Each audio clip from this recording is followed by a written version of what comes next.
I'm on Highway 325 in the middle of the Oklahoma Panhandle on my way to Black Mesa State Park, but I wanted to stop. I'm here at a historical marker and want to read about the Plains Indians and about the development of the Santa Fe Trail. But we have a quote here from Satanta, who is known as White Bear.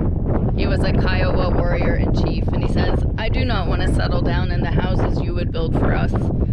I love to roam over the wild prairie, over this land. There I am free and happy. And I have to say, there's no other way I want to be. Free and happy." With all this traffic, you might get hit. And that would be a bummer. I think we'll move you. And see, there was traffic. Look, I saved the turtle.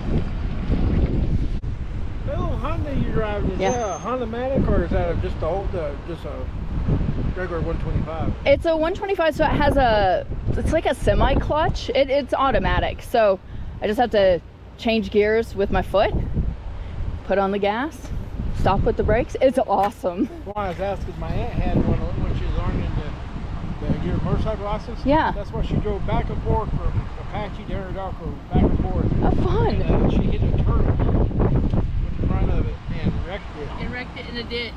Are you serious? And hurt herself on it. And she got back and they insured it. And they gave the insurance for it. And she bought it back. She bought a big Honda Shadow and restored that one and turned around and sold it for as much as she paid for the Honda Shadow. When was that? How long ago?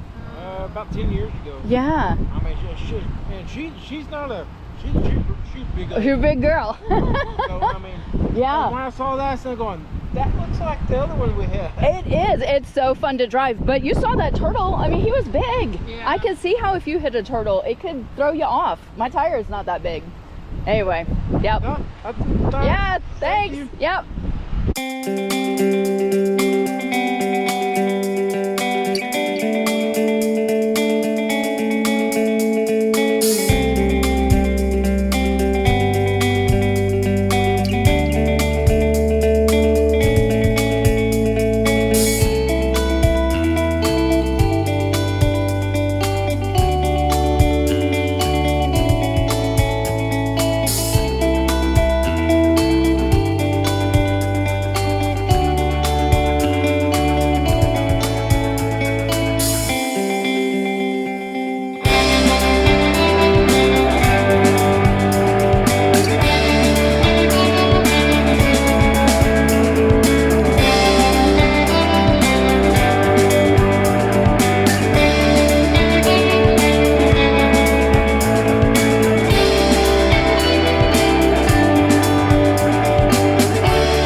It's incredibly windy, like almost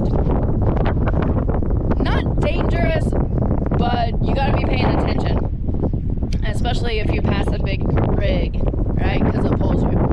But anyway, I wanted to stop and show you this little building. I don't know what it is, but I'm gonna go check it out, see what's in there.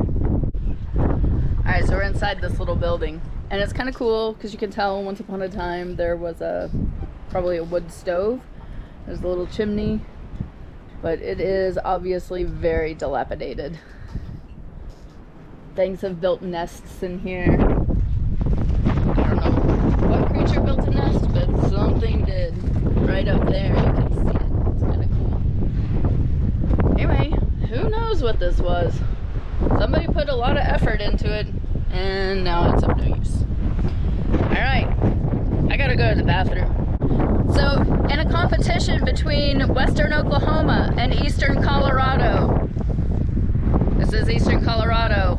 I'll show you a clip of Western Oklahoma.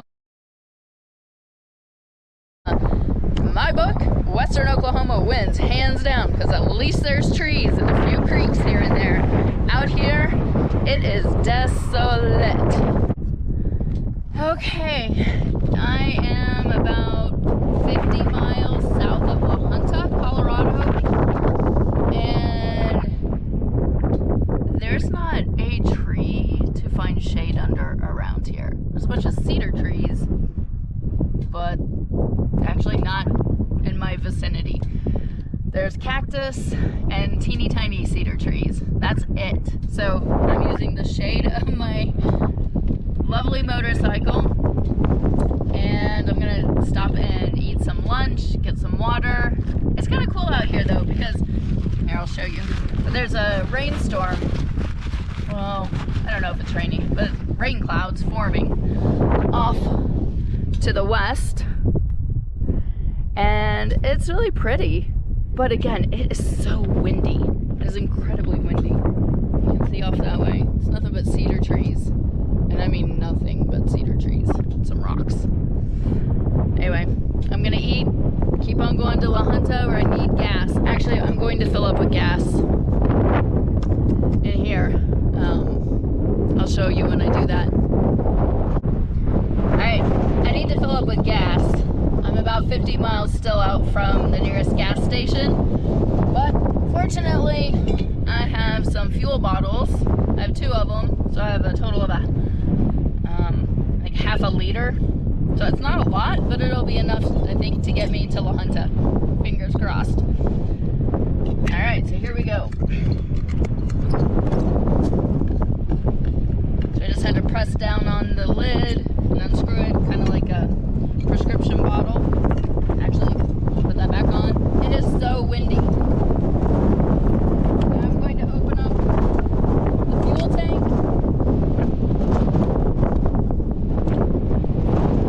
Open up my gas bottle again.